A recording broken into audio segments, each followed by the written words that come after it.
Hello, and welcome to Ohio EPA's 2022 Virtual Compliance Assistance Conference. My name is Dan Sowry with the Office of Compliance Assistance and Pollution Prevention here at Ohio EPA, and I'll be moderating this afternoon's The Do's and Don'ts of Universal Waste Management session.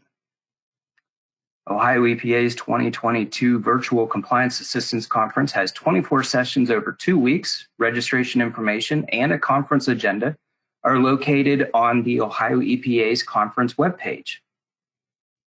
Before we get started, I'd like to point your attention to one of today's environmental fun facts. Did you know that there are conditional exclusions for solvent-contaminated wipes and how they're managed? Solvent-contaminated wipes that are sent for disposal are excluded from the hazardous waste rules if specific conditions are met. Some of the conditions include container requirements, labeling, accumulation time limits, and proper documentation. There's also a solid waste exclusion for solvent-contaminated wipes that are laundered and reused. You can scan the QR code on this slide to learn more about how to manage solvent-contaminated wipes. And with that, I'd like to introduce our presenter, Madison Graham. Madison works in the Hazardous Waste Compliance Assurance section for the Division of Environmental Response and Revitalization. Say that 5 times. Her responsibilities include acting as one of the division rules coordinators, as well as providing compliance assistance to the regulated community. As a division rules coordinator, Madison participates in the rulemaking process from start to finish. Prior to joining Ohio EPA in September of 2021, Madison was a student at The Ohio State University, where she graduated with a Bachelor of Science in Microbiology and a minor in Forensic Science. Behind the scenes, eager and able to help address your questions, we have subject matter experts Tammy Heffelfinger and Christy Shipley, also from our Hazardous Waste Compliance Assurance section. Let's turn it over to our presenter. Take it away, Madison. Thank you, Dan, and good afternoon, everyone. Welcome to today's presentation on universal waste management in Ohio. As Dan mentioned, my name is Madison Graham, and I will be your presenter for today.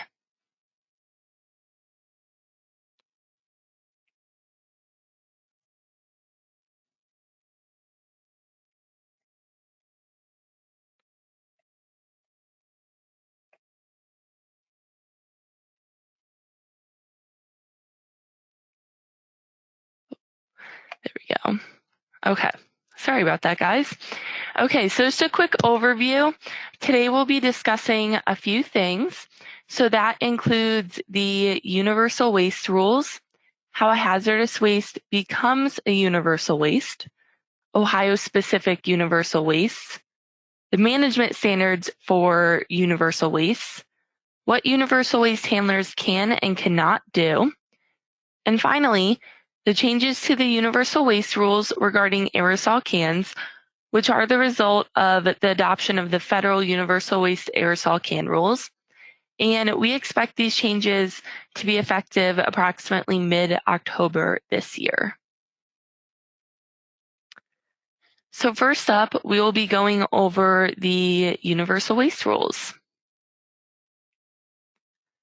So what are the universal waste rules? Well, they're a subset of the hazardous waste rules, and they're intended to promote collection and recycling. They ease certain regulatory requirements. They do not prohibit disposal. And here in Ohio, we have certain Ohio-specific universal wastes that the universal waste rules apply to. So now that we know what the universal waste rules are, how does a hazardous waste become a universal waste? Well, there are certain prongs that are used to determine if a waste is eligible to be managed as a universal waste. And these are as follows. So as mentioned, the waste does need to be a hazardous waste. It must be commonly found in medium to large volumes and exhibit low-level hazards. And finally, it must be able to be easily managed and should be generated by numerous businesses. So there were 4, and now there will be 5 traditional types of universal waste that are recognized nationally. So these include discarded batteries, and that can be an alternative management option for lead acid batteries, hazardous waste pesticides, and that includes those that are recalled or have been suspended under the Federal Insecticide, Fungicide, and Rodenticide Act. It includes mercury-containing devices, light bulbs, including the types listed here on your screen.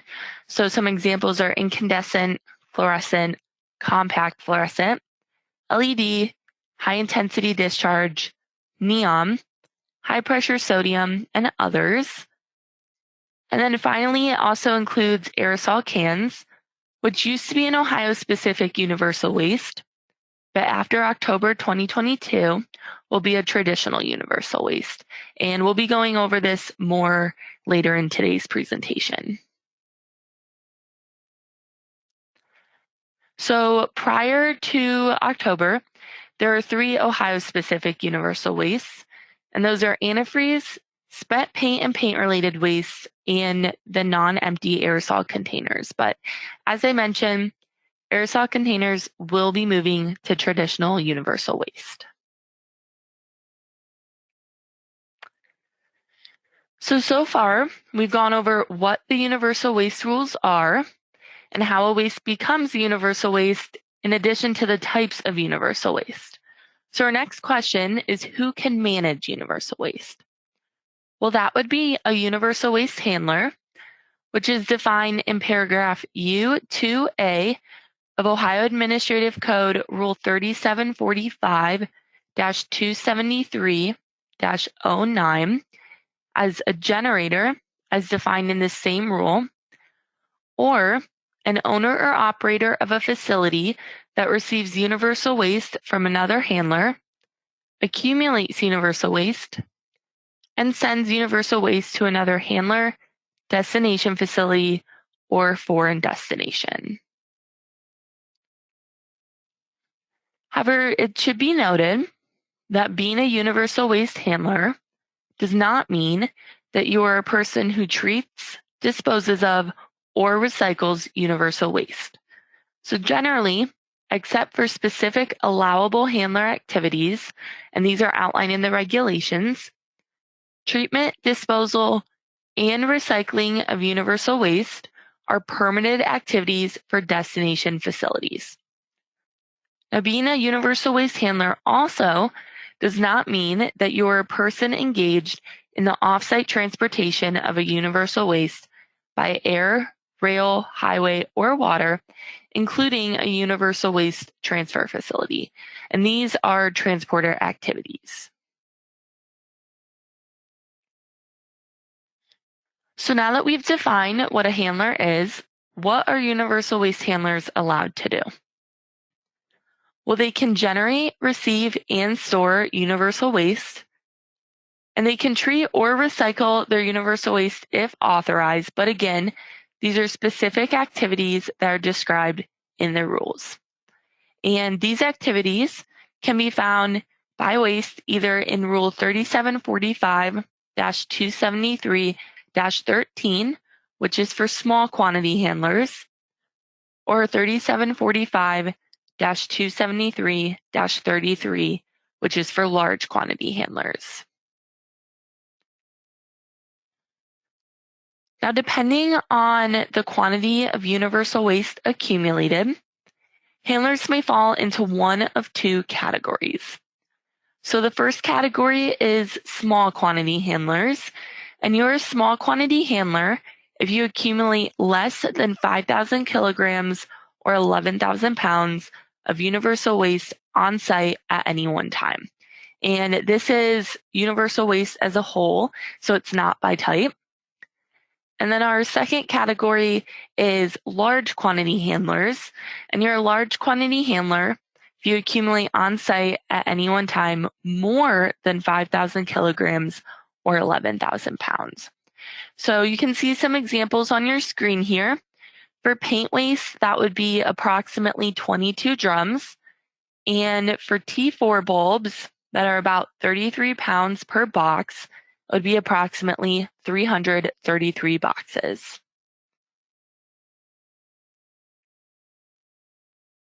So now that we've discussed what handlers can and cannot do, we'll be going over destination facilities.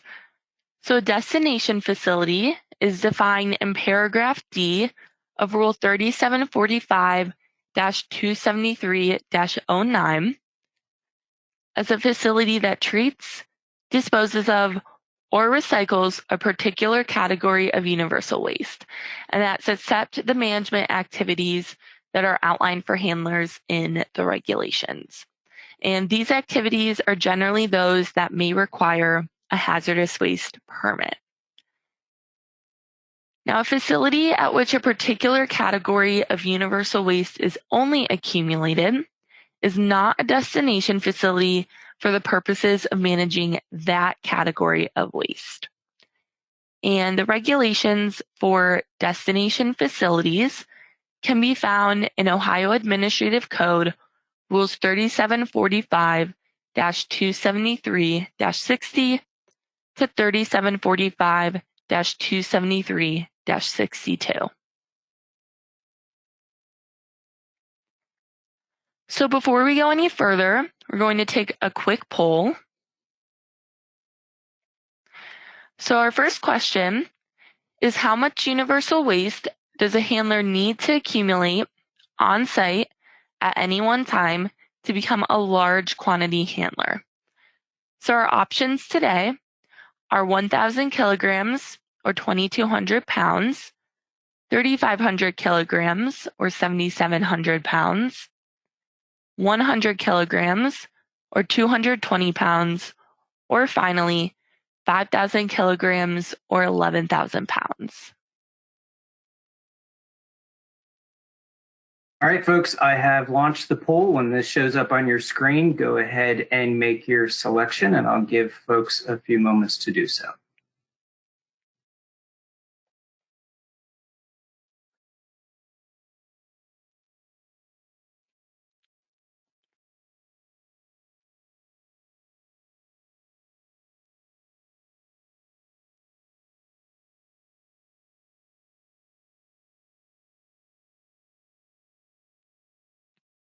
Just about 60, 70, about 70% of you have responded, and I can tell that a large part of the audience knows the correct answer here. So we got a few more votes coming in. All right, I'm going to close the poll and share the results. All right, back to you. Thanks, Dan. So as Dan mentioned, it looks like the majority of you all got it right. So the correct answer is 5,000 kilograms or 11,000 pounds.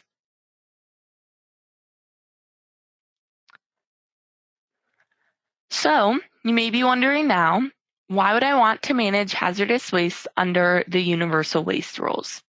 Well, there are actually a few advantages to managing your hazardous waste under the universal waste rules, and these include all of the following. So universal wastes do not count towards your hazardous waste generator status, although it should be noted that your universal waste handler status should not be confused with your hazardous waste generator status, as they're separate. You do not need to make a hazardous waste evaluation on universal waste. Recycling is encouraged, and it's only required for universal waste aerosol cans that are being punctured.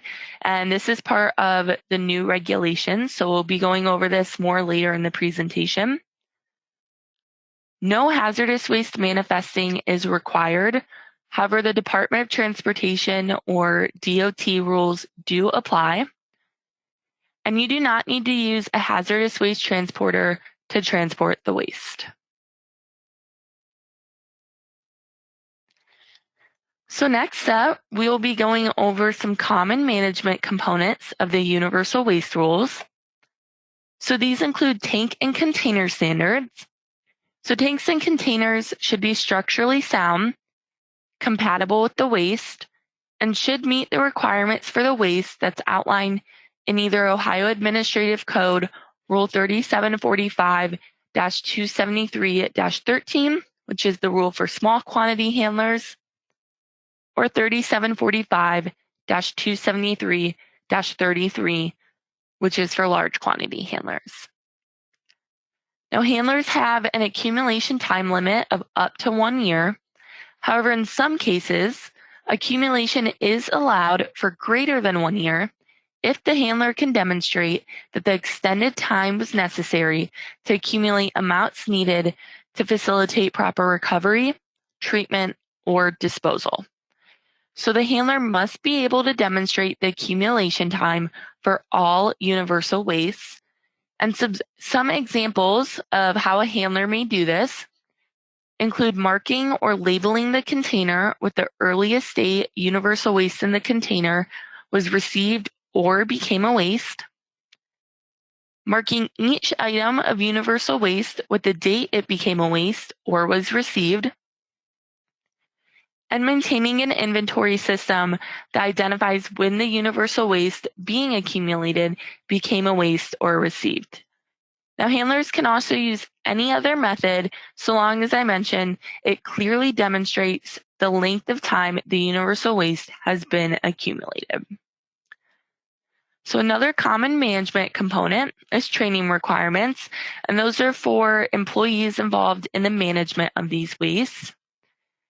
Handlers also have some spill cleanup requirements.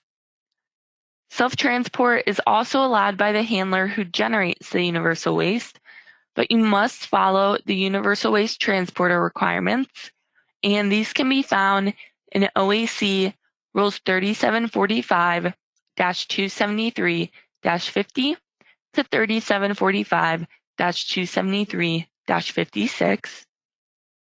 And then finally, transportation does need to follow the Department of Transportation rules. So, who needs to notify Ohio EPA of their activities? Well, if you meet the quantity threshold for a large quantity handler of universal waste, you must obtain a US EPA ID number if you do not already have one. And this can be done by notifying Ohio EPA in writing and submitting Site ID Form 9029. Now, small quantity handlers are not required to obtain an ID number or notify Ohio EPA. And destination facilities are required to have a hazardous waste permit. However, small quantity handlers and universal waste transporters are not required to have one, so long as they follow all applicable rules.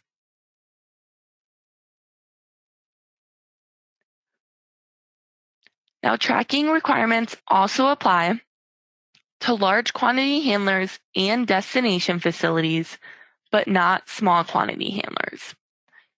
Now, these tracking requirements include keeping track of incoming and outgoing shipments of universal waste. Now, the record of the shipment may take the form of a log, invoice, manifest, bill of lading, or other shipping document, so long as it includes the following. And that would be the type and quantity of the waste, the date of the shipment, and the name of the originating handler. That's either who sent the waste or who the waste is being sent to. Now, large quantity handlers shall maintain these records for 3 years from the date of shipment.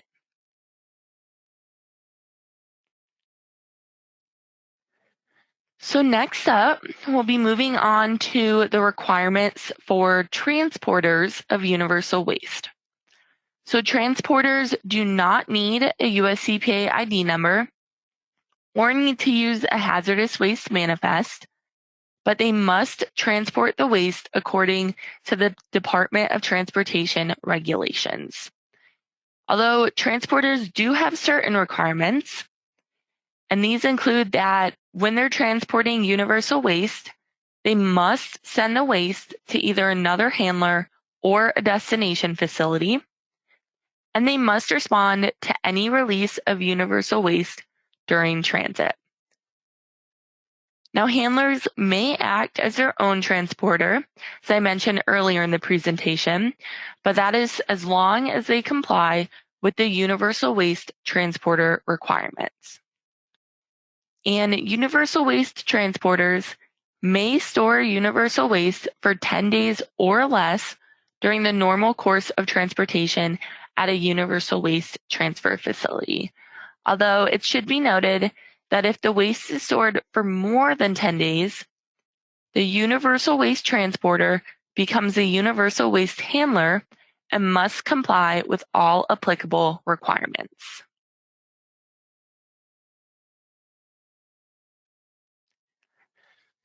Now, just a quick note here on the transportation of Ohio-specific universal waste, which would be antifreeze, spent paint, and paint-related wastes.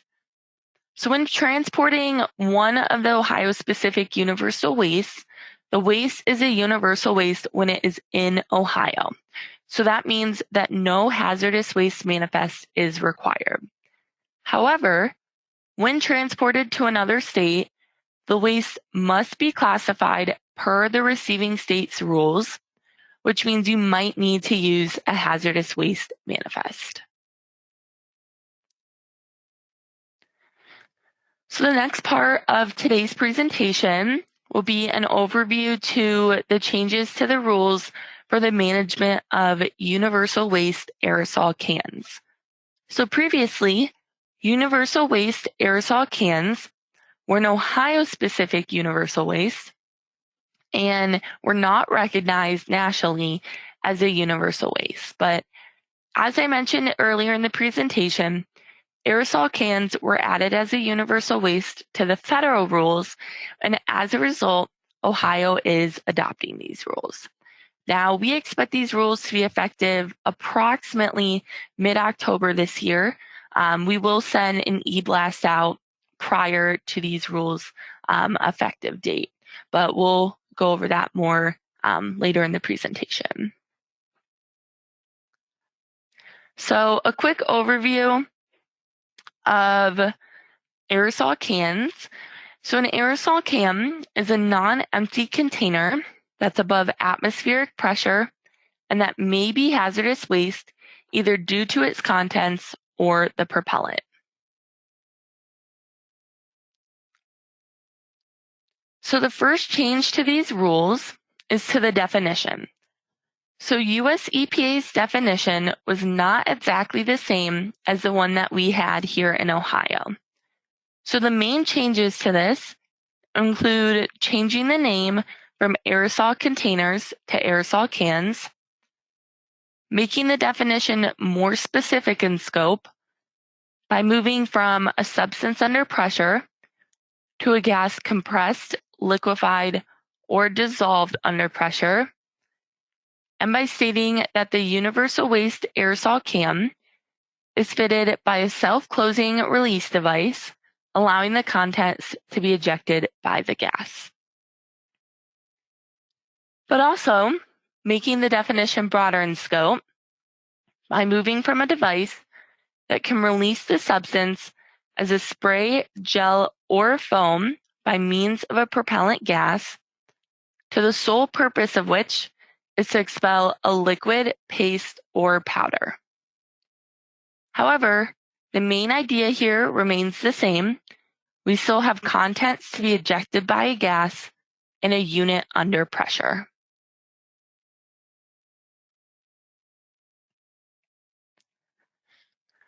So the next change that we'll be discussing is that to labeling standards, and these have been updated to reflect the new definition. So previously, the unit in which aerosol cans are accumulated should be labeled with any words that identify the contents of the unit. So you can see some old examples of this on the left side of your screen, and that would include universal waste aerosol containers, used aerosol containers, or recyclable aerosol containers. Now with the new rules, which you can see reflected on the right side of the slide, each aerosol can or the container they're in should be clearly marked with any one of the following. So that would be universal waste aerosol cans, waste aerosol cans, or used aerosol cans.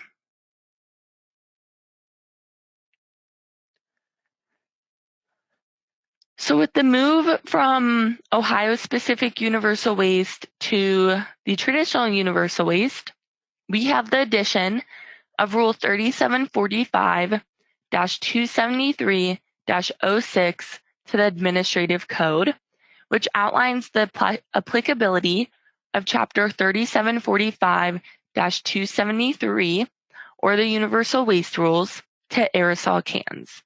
And applicability tells you what qualifies as a universal waste aerosol can.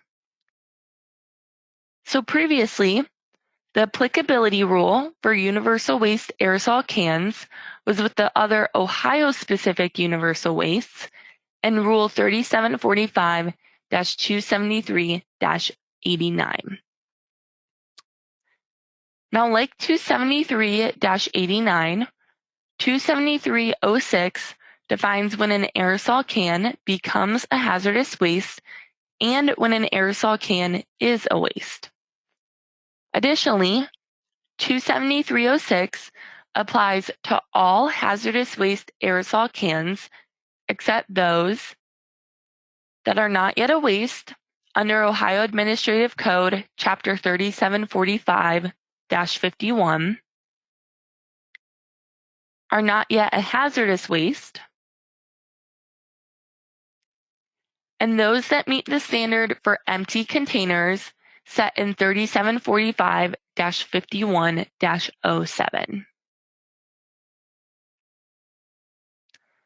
So before we go any further, we're going to take another quick poll. So our question here is, which container is correctly labeled in accordance with the new definition for universal waste aerosol cans? So we have used aerosol containers, waste aerosols, recyclable aerosol containers, universal waste aerosol cans, or we have one that is blank or not labeled. So which of these is labeled correctly with the new labeling standards and the new definition? All right, folks, hopefully you had a good look at the different options. I have launched the poll, so when this shows up on your screen, go ahead and make your selection. I'll give folks a few moments to do so.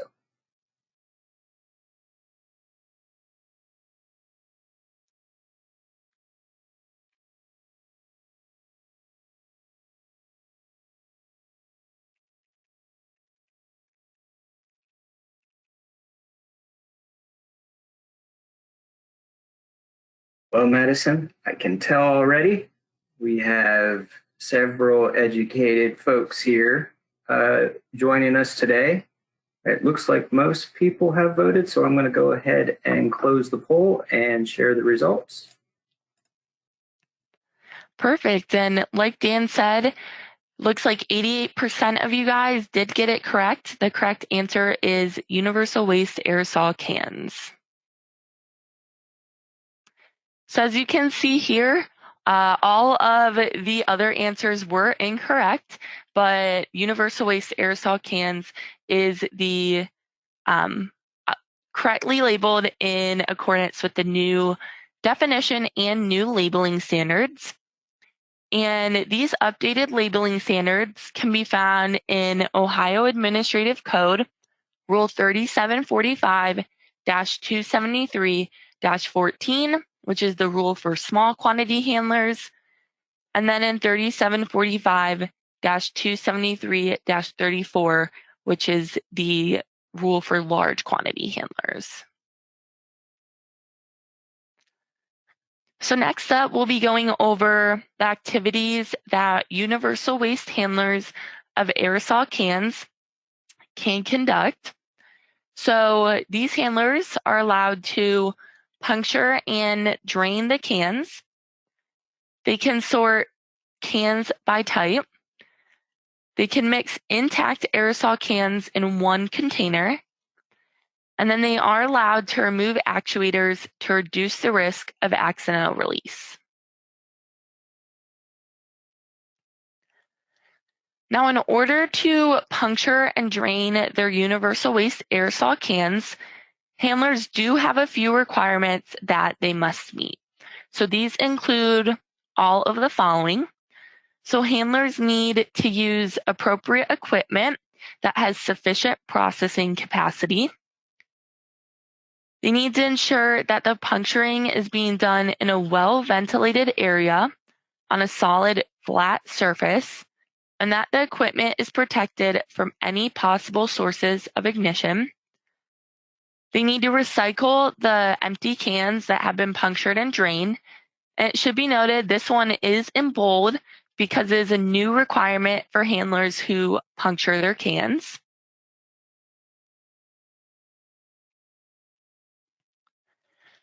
Now, handlers must also establish and follow a written procedure for puncturing their aerosol cans.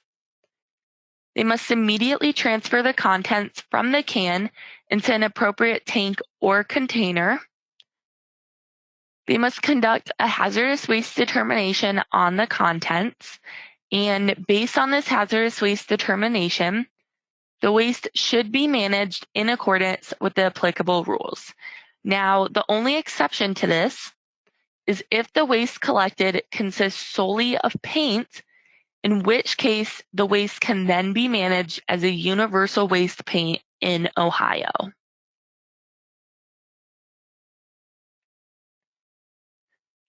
And then the final requirement for handlers puncturing and draining their universal waste aerosol cans is that they have a proper spill cleanup procedure.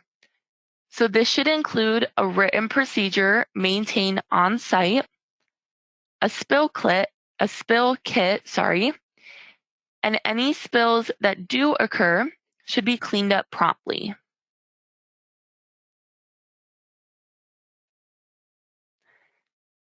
Now, outside of the requirements for puncturing and draining cans, handlers have a few additional management standards that they must meet. So this is accumulation in a structurally sound container that is compatible with the contents and lacks evidence of leaks or spills. And then if leaks or releases are present, the cans should be packed in a separate closed container or overpacked with absorbents or immediately punctured and drained.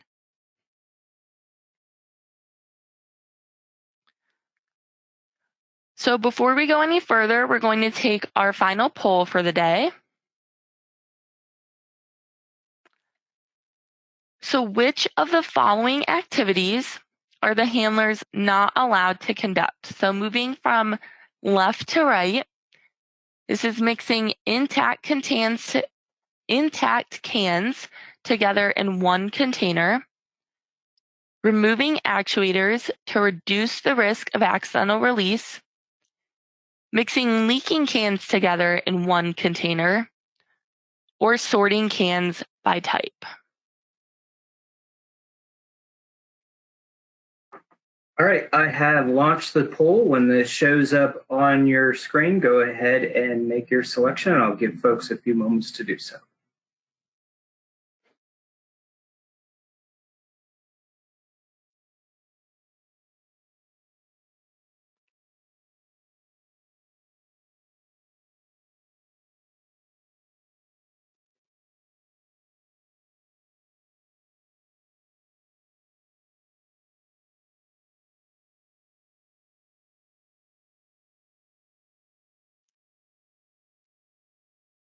All right, looks like everybody's getting the right answer yet again. Most of you have responded, so I'm going to go ahead and close the poll and share the results. All right, back to you, Madison. Thanks, Dan. So yeah, it looks like you guys are doing great today. 90% of you got the correct answer, which is mixing leaking cans together in one container. Perfect. So just to follow up on that question, so D was the correct, or C, sorry, was the correct answer for the poll. But as you can see here on the side, it has an X because handlers are not allowed to mix leaking cans together in one container. They are allowed, however, to do all of the remaining activities listed here on the slide that have the green check mark next to them.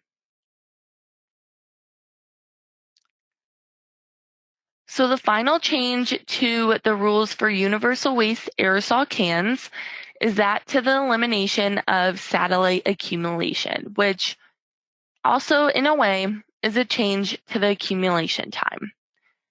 Now, under the Ohio-specific universal waste rules, handlers could place universal waste aerosol cans in a satellite accumulation area, and the 1-year clock would start when they are moved from the satellite accumulation area to a central accumulation area. Now, under the new rules, there is no longer any provision for accumulating aerosol cans in a satellite accumulation area. The 1-year clock starts the date the universal waste aerosol cans are generated or received from another handler.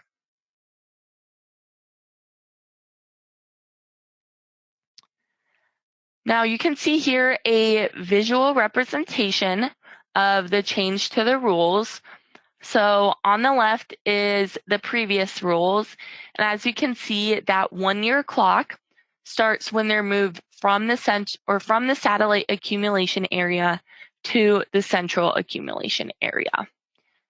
Now on the right, however, or scenario number 2 here, you can see that the 1-year clock starts the day that these cans are placed in a container, so the day that they're generated.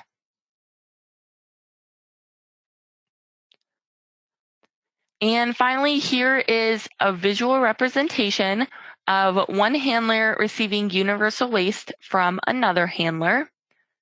In this scenario, the clock starts the day the waste is received, and there is no change to this provision, so it remains the same as it previously was under the old rules.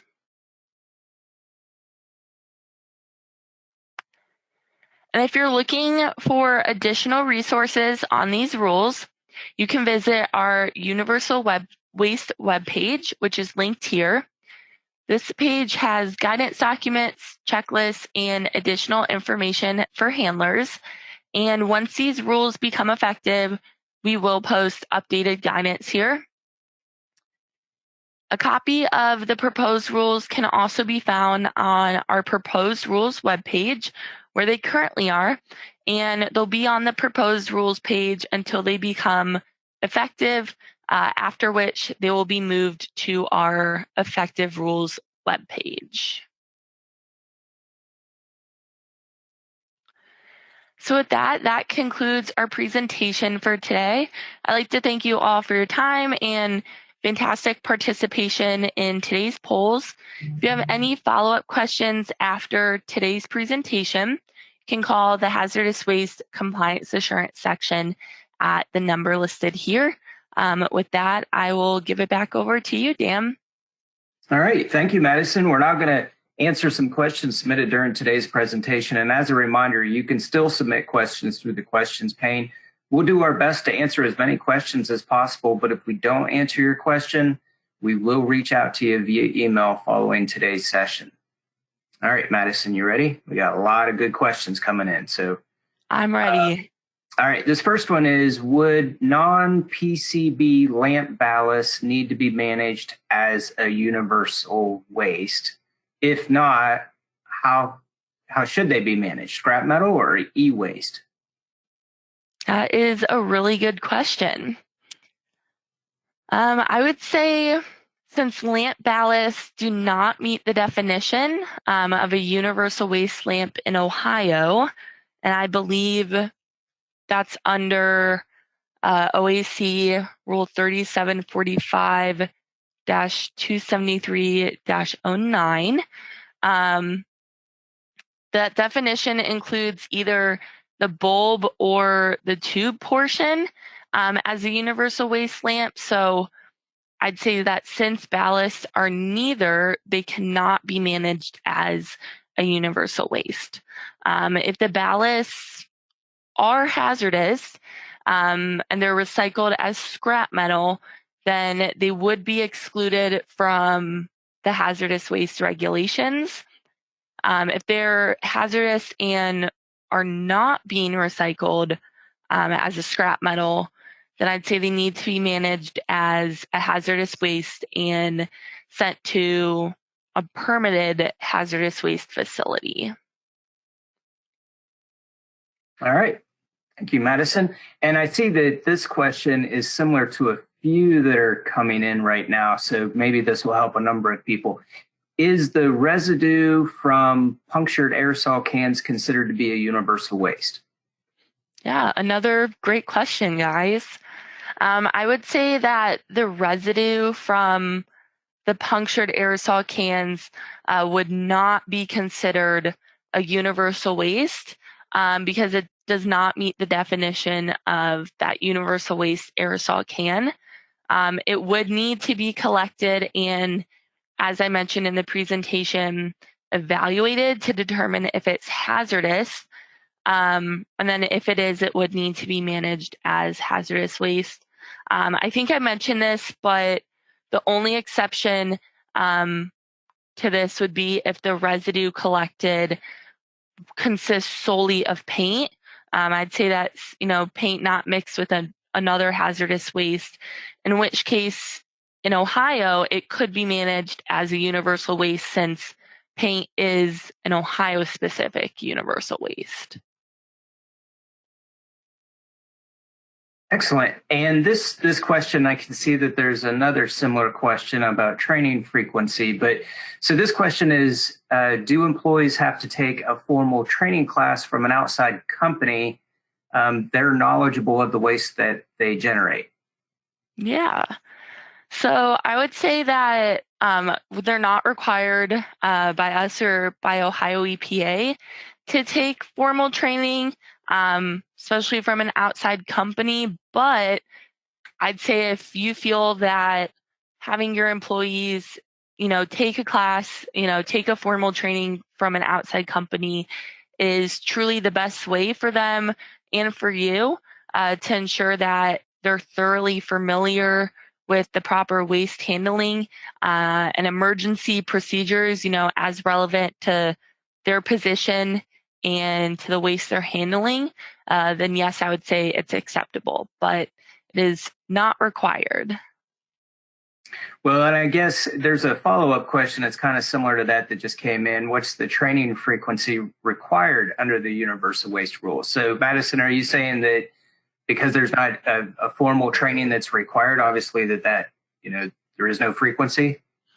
Yeah, I would just say, whatever frequency you deem to make sure that, they're thoroughly familiar and up to date on the proper waste handling and emergency procedures.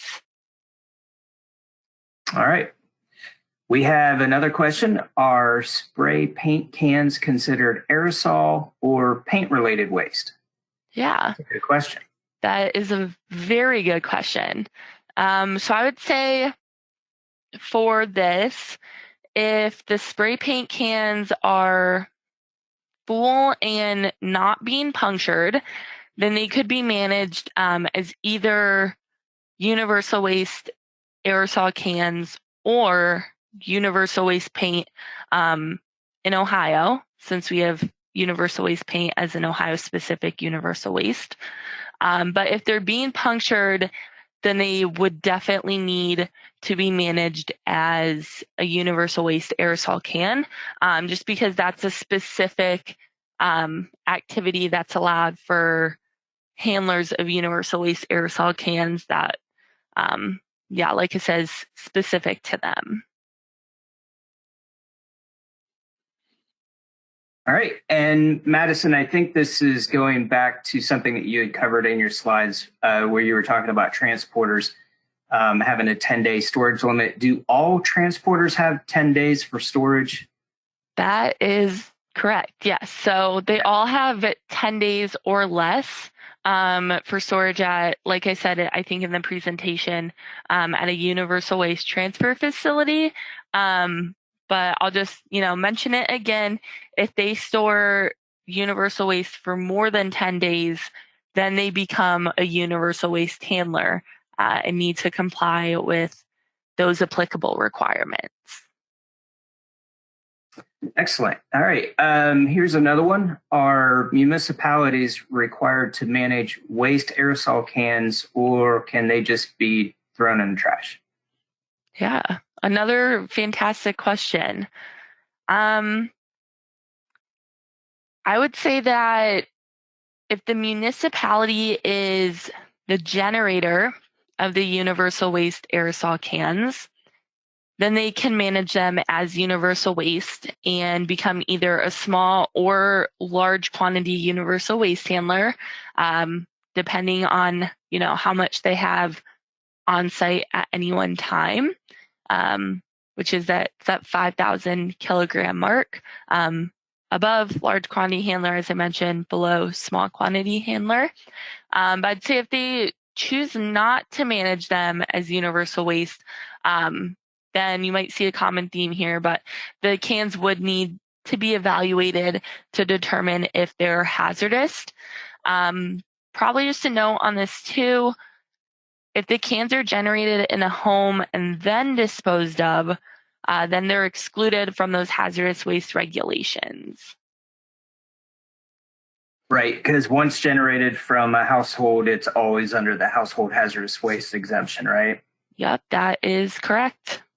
All right, so we're getting lots of questions on aerosol cans. Here's another one. If the aerosol container is not crushed, are the cans considered a universal waste?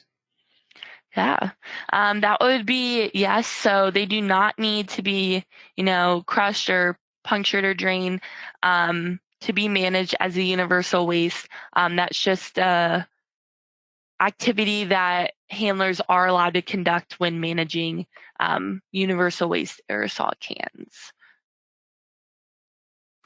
All right, and I think this next question maybe would apply to all of the different types of universal waste, but this question is antifreeze required, and this person put required in capital letters, to be managed as universal waste. So is antifreeze required to be managed as universal waste? And Madison, for that matter, are any of the universal waste streams required to be managed as universal waste?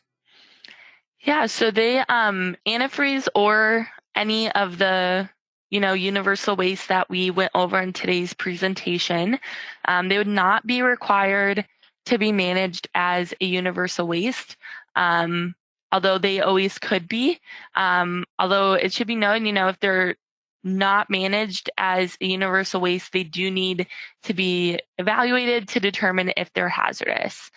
So, there's always the option to manage them as universal waste.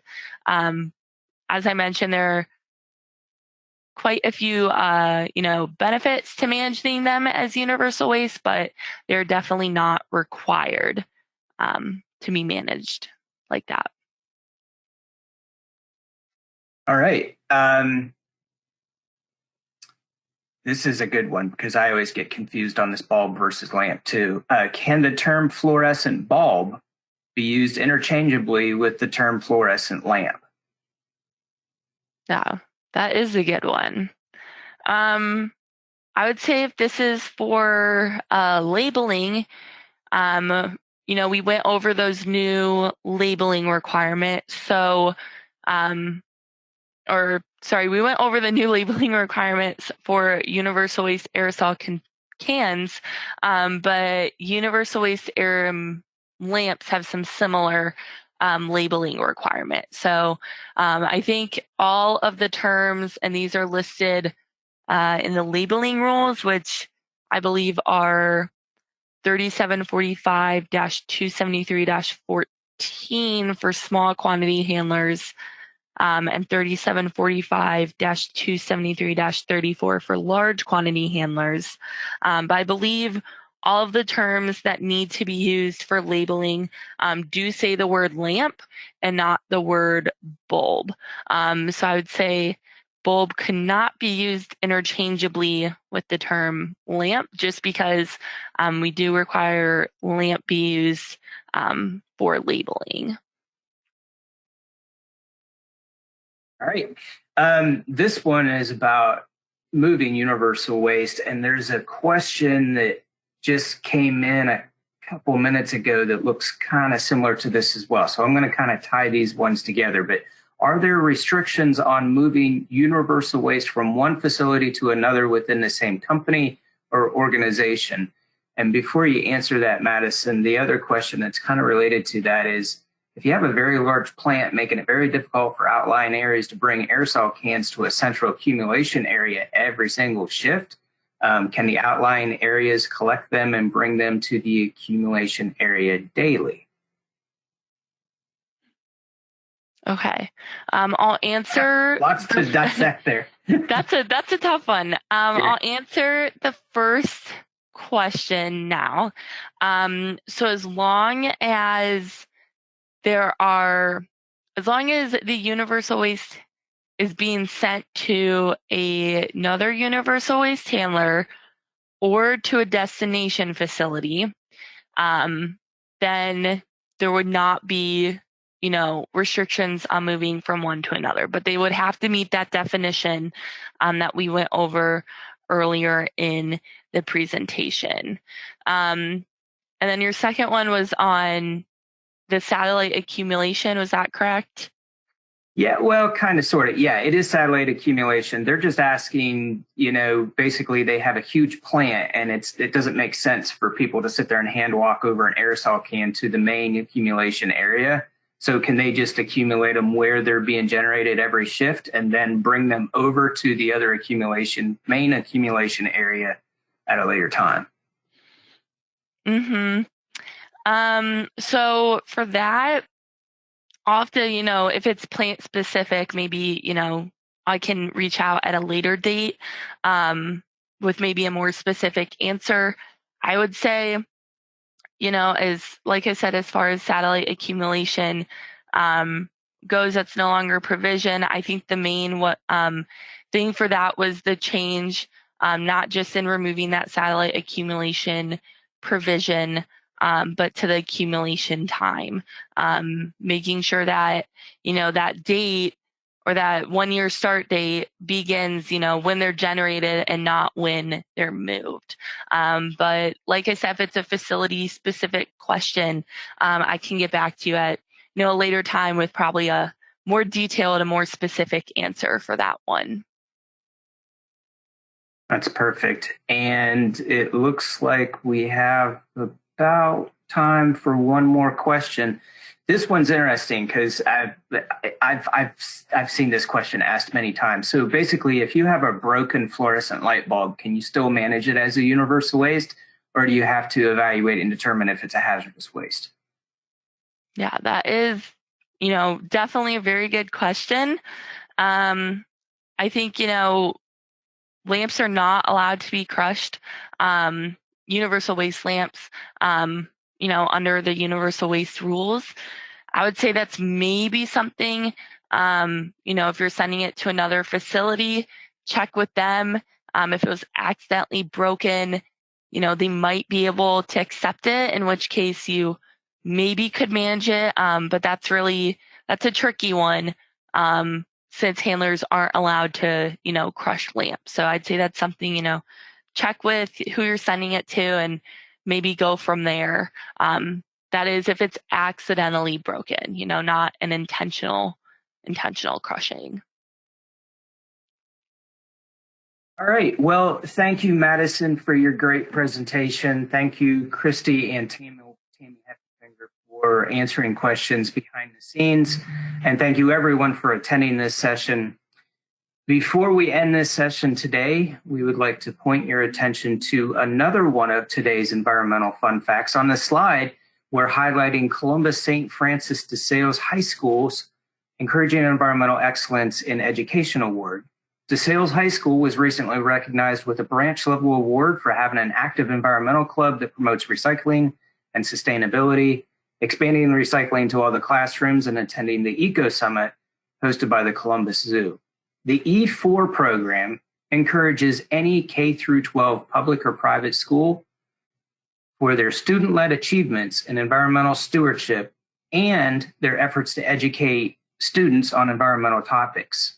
So if any of you have kids in school and you know that they're doing some great activities, maybe increasing composting, maybe finding a better use for reusable type of or single-use type of plastics, please let us know, and we'd like to get their school and their group recognized. You can scan the QR code on this slide to get more information about the E4 program and to apply. And lastly, Ohio EPA hosts a series of webinars throughout the year on a variety of environmental topics. This slide provides information on how to register for these upcoming webinars, where to find recordings of previous webinars, and how to sign up to receive notifications of upcoming webinars through our Ohio EPA Customer Support Center. That's the blue box on the screen. So if you're looking for any of this, or even to apply for the E4 recognition for your students that you have, click on that Customer Support Center at the bottom of our webpage. And with that, we will end this session of Ohio EPA's 2022 Virtual Compliance Assistance Conference. We hope you are all able to join us for other conference sessions. Thank you again for joining us today, and have a great one.